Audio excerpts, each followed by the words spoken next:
Welcome back, ladies and gentlemen. We are here at the NASL studio, casting the NASTL. I'm over here with Grubby, of course. Grubby, how you doing, man? Yeah, I'm doing really good. Glad to be here. Thanks for asking. How are you doing, Andre? I'm doing great, man. I do want to mention the NSQ that's going to be going on February 9th. It starts. I hope to see you there, Grubby. But basically what we have is the qualifiers, the next season qualifiers. The tournament schedule is going to be week by week, so it makes it a lot easier for the players to actually play it instead of all on 1 day or 2 days or 3 days, whatever it might be.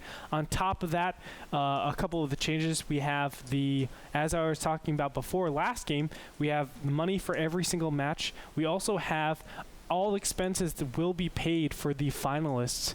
And last but not least, the live format is going to be a lot more flexible for the players. Of course, we want to put the players first. But yeah, so the next season 3 for the NASL is going to be awesome. Let's go ahead and jump into the game right now and check out what's going to be going on. We have a Liquid Hero up against Evil Genius's Idra.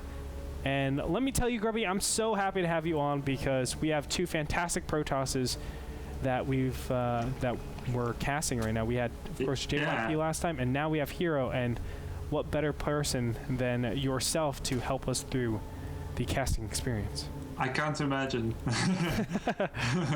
No, I'm glad that such a good day was picked for this. Haven't seen Hydra play for a long time. I'm a huge fan of Hero, so really looking forward to this match here. Yeah, Idra has said in a recent interview that he says Protoss should never lose to Zerg right now. Idra said those are the most important words there. Well played, sir. N/C, sir. So, Nexus first for Hero. Brought out double probes there. Might be a mistake. He has a probe idle at his natural. Might be a mistake. Could be that he wanted to bring 2 probes just in case there's going to be a drone in order to do, counter blockage. Sometimes Zerg likes to parade in front of the Protoss, standing on his Nexus place, delaying all that stuff, and you need 2 probes to clear it up as soon as possible. But I think it was a mistake. In any event, that is not very important. Losing that probe was important. Hydra took out the probe there. We saw a Nexus first opening from Hero, so that is the most economically feasible opening for Protoss. And you don't need to forge that fast because Daybreak is actually really, really big. Yeah. One thing I do want to say, Daybreak is a map where I think mutas are one of the most feared things when you're playing Protoss.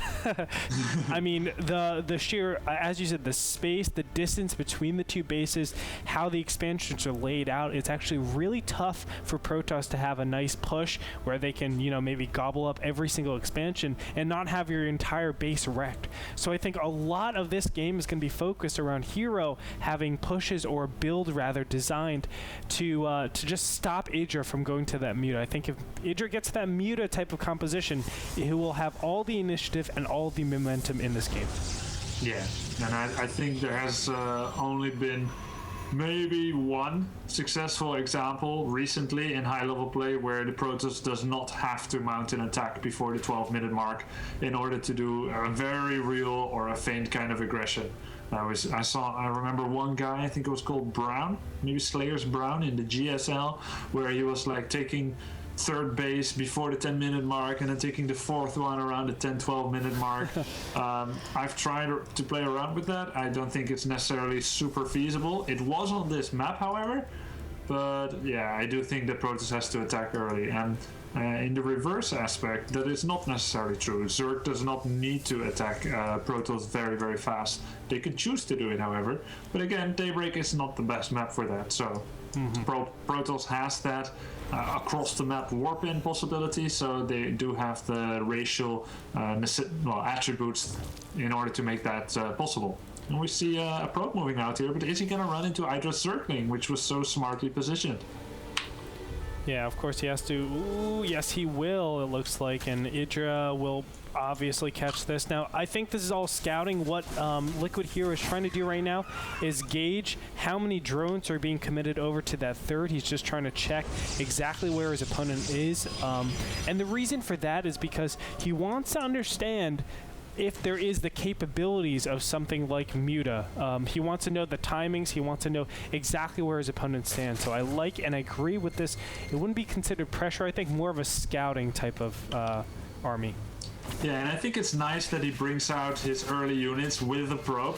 It makes Zerg feel like there is a possibility of a big gateway all-in. And whether there is or not, it's going to be nice anyway. You want the Zerg to make units as quickly as possible and then not to die to it. Of course, that's not the correct consequence. Let the Zerg make as much unit as possible and then go ahead and die to it. That's not the plan. Yeah. He did let Hydra already make about 14 Zerglings, but Hydra feels like the threat, if there ever was any, would surely by now have been averted and went right back to producing drones. Warpin of Zealots there, just off of 3 gates. That's how Hero chose to open with the attack upgrade, so they're going to be pretty good against Zerglings. But look at there. Hydra's making some roaches, and they're going to completely shut down this aggression. And I feel like Hero should move home right away now with those units if he wants to have a chance of saving them.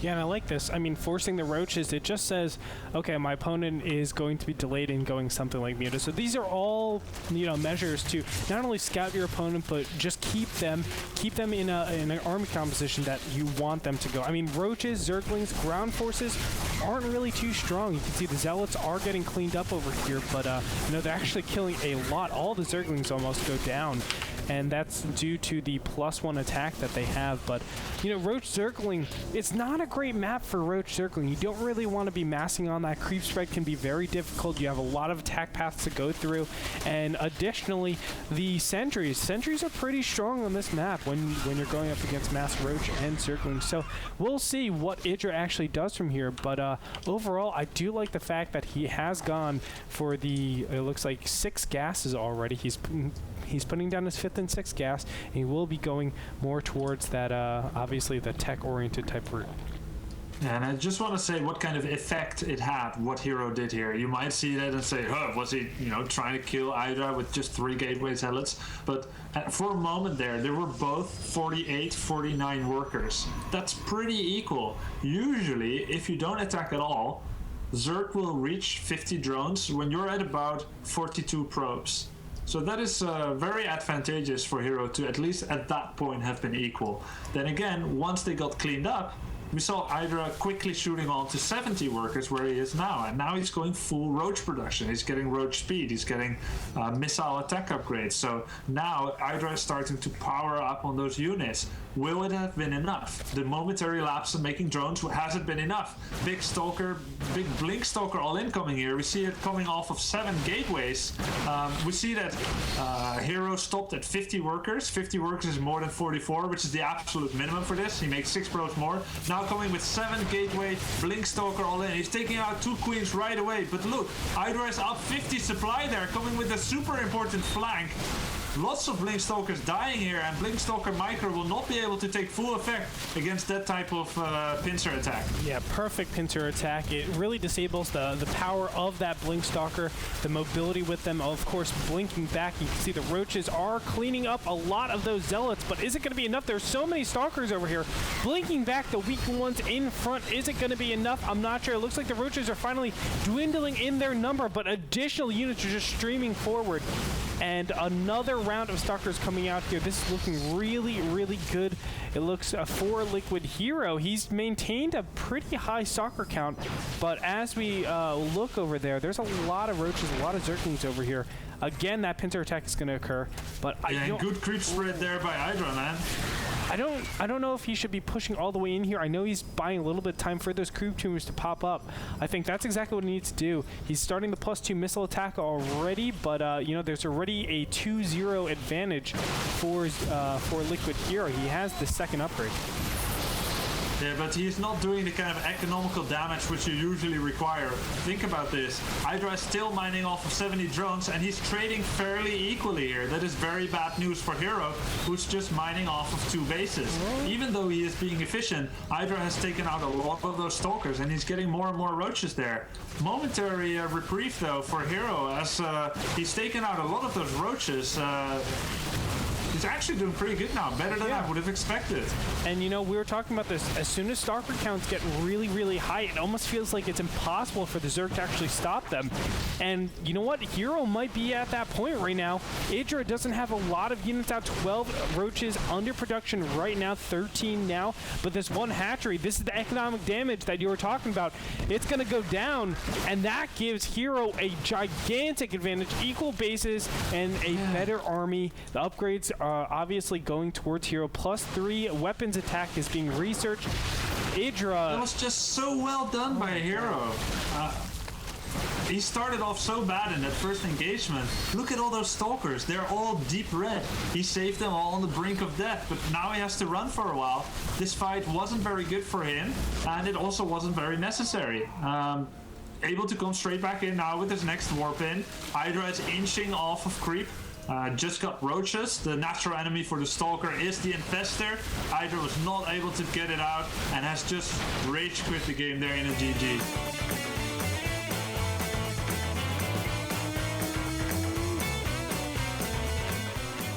And that's going to do it for this Clan War. So Team Liquid will pick it up 3-0 over Evil Geniuses. And that also means that Evil Geniuses is 0-3 in the NASTL. Who would have thunk it? Who would have thunk it, Grubby? I do not know who would have thunk it. Strange things happen. Lots of strong competitors can lead to such results. There can always only be one winner. And Liquid was the winner once again today. Doesn't that put them at 3 wins, 0 loss? Yeah, 3-0. Really dominating performance by them. I have to say, I think they actually outplayed them all today in every single one of these matches. I just feel like, they didn't go into the long, drawn-out type of games, but I feel like all the preparations for every single one of these matches were made. We saw Rhett do something a little bit different. Obviously, he did more of an aggressive build. It wasn't an all-in, I don't think, just because he had really good drone saturation, but we saw that happen. We saw, obviously, the second match, the Liquid Zenio punishing his opponent, JYP, for doing that, kind of... still punishing his opponent. I think he was outplayed there. And last but not least, we had Hero that he had amazing micro. You said it best. The first attack wasn't that great, but thereafter, every single stalker was in the red. That's exactly what you want to have happen when you're doing blink stalkers. Just make sure you get all the efficiency out of every single one of those particular units, and he was able to carry it home for the win. Just overall, really, really great play against Evil Geniuses. Yeah, and if you look at the game with Red, that wasn't. I agree with you. It wasn't 100% all in because it was 2 base against 2 base, and if you do enough economical damage, you can transition out of that and go to other stuff.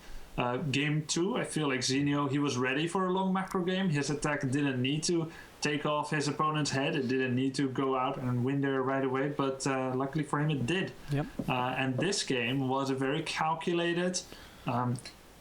Fake aggression into semi-real aggression with the 7 zealots into the super real all-in aggression. And it has to be said, this is an all-in because usually you do not transition very well out of stopping at 50 workers and being generally with 2 base against 3.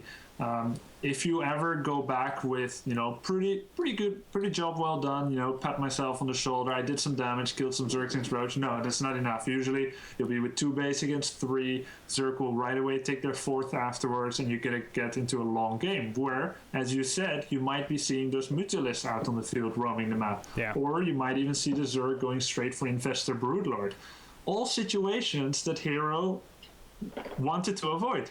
Clearly, that's the message of this game. He wanted to avoid going into a very, very, very late game. Not because he can't.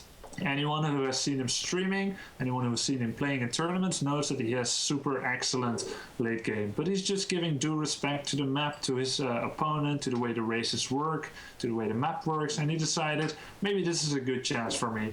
Hydra is a very greedy player sometimes, who wants to make a lot of drones. Went from 50 straight to 70 after that early 1 attack upgrade aggression. We didn't see a 3rd coming from out of Hero, but still, that many workers. And Hero punished him for it. Yeah, I mean, that's That's exactly it. I mean, he punishes Idri's style, if anything. He knows Idra loves to go up to that heavy, heavy drone count, and that's why I like the continued aggression that he did. You know, the first push, that a lot of indirect damage. Instead of Zerglings and Roaches, excuse me, instead of drones, you're making Zerglings and Roaches. And same thing, he had that continual pressure. That way, the economy, there wasn't such a huge disparity in that early game stage. That's the number one thing I like.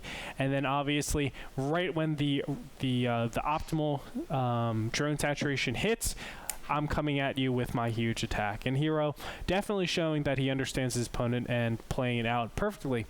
So that being said, that's going to do it. Congratulations, Team Liquid. They take it 3-0. And now that doesn't mean that's the end for everything. We actually have the show match series that's going to be coming up. Grubby, you're going to be casting it with me. So everybody stay tuned for that. I do want to give one last plug to the NSQ, the next season qualifiers. Go check it out on NASL.tv. You can find out more information there. Basically, what we're doing is the next season qualifiers.